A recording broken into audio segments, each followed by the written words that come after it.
ॐ नमः Shri यतिराजाय विवेकानन्दसूरये सच्चित्सुखस्वरूपाय स्वामिने तापहारिणे.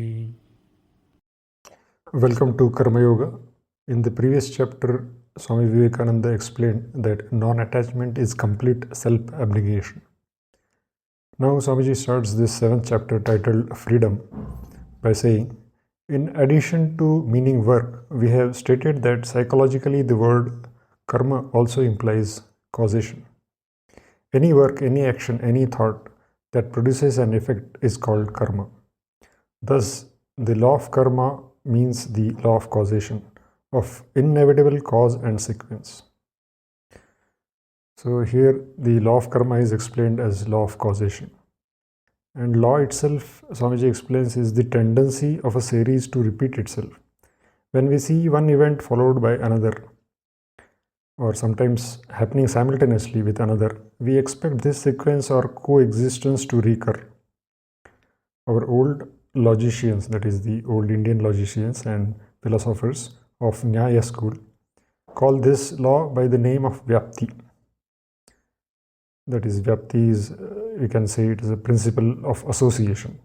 One thing is related to another. One thing happens, another thing also happens. Or sometimes they happen simultaneously. One chitta vritti, that is thought wave in the mind, simultaneously gives rise to other related chitta vrittis. This is, in short, principle of association, or according to Nyaya school, Vyapti. Law of causation is only an aspect of this grand principle of association. Thus, all law is in the mind and not in the external nature. Even Swamiji explains that the law of gravity is not somewhere outside, but it is in the mind. Swamiji says, practically it is an error to say that gravitation exists in earth, or that there is any law existing objectively anywhere in nature. Law is the method, the manner in which our mind grasps a series of phenomena. It is all in the mind. Certain phenomena happening one after another or together and followed by the conviction of the regularity of their recurrence, thus enabling our minds to grasp the method of the whole series. This constitutes what we call law. Our universe is that portion of existence which is characterized by time, space and causation. Beyond our limited perceptions and imaginations, there can't be any law for the existence or being. Hence, free will is an oxymoron. Will refers to the portion of being which is perceived or thought of. That is a segment bound by time, space, causation. And as bound, it can't be free.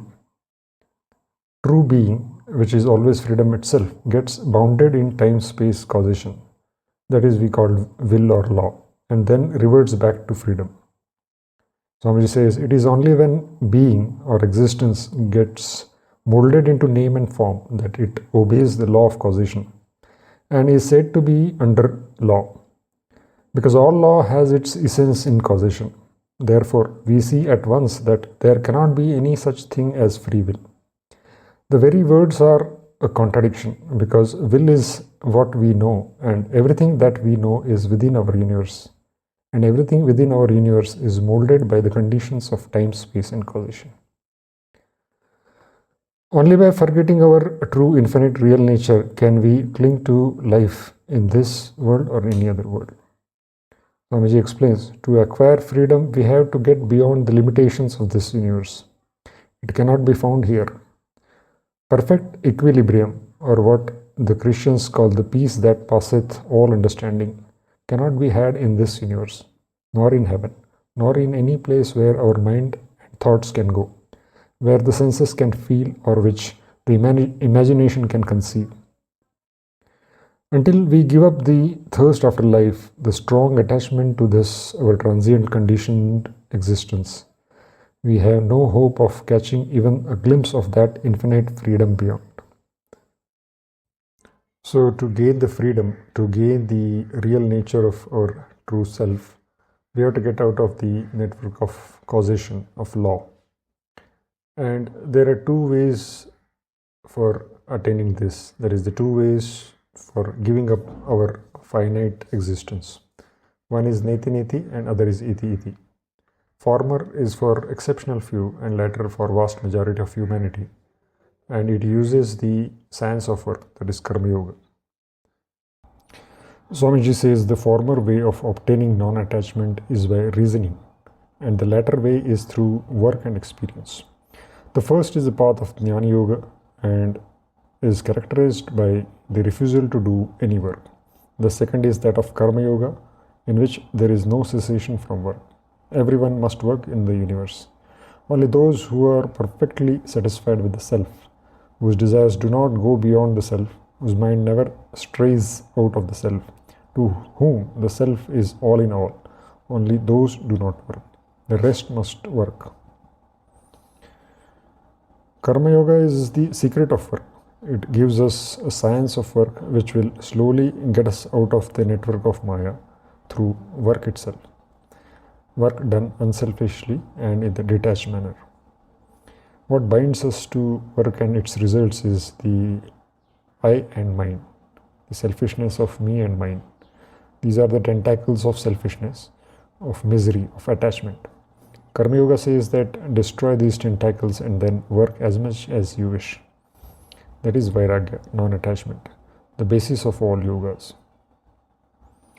Now, how to be non-attached? There are two ways. Those who don't believe in God have the difficult way to depend entirely on their will and discrimination. And the other less difficult way is to offer fruits of action to God, to be instruments in the hands of God and surrender to Him completely. Next, Swamiji takes up the idea of duty, which was explained in detail in 4th chapter. Swamiji brings it up here as without getting rid of this pernicious idea of duty, we can't be karma-yogis and can't attain liberation. Swamiji criticizes duty in harsh words in order to highlight the higher aspect of work, that is karma-yoga.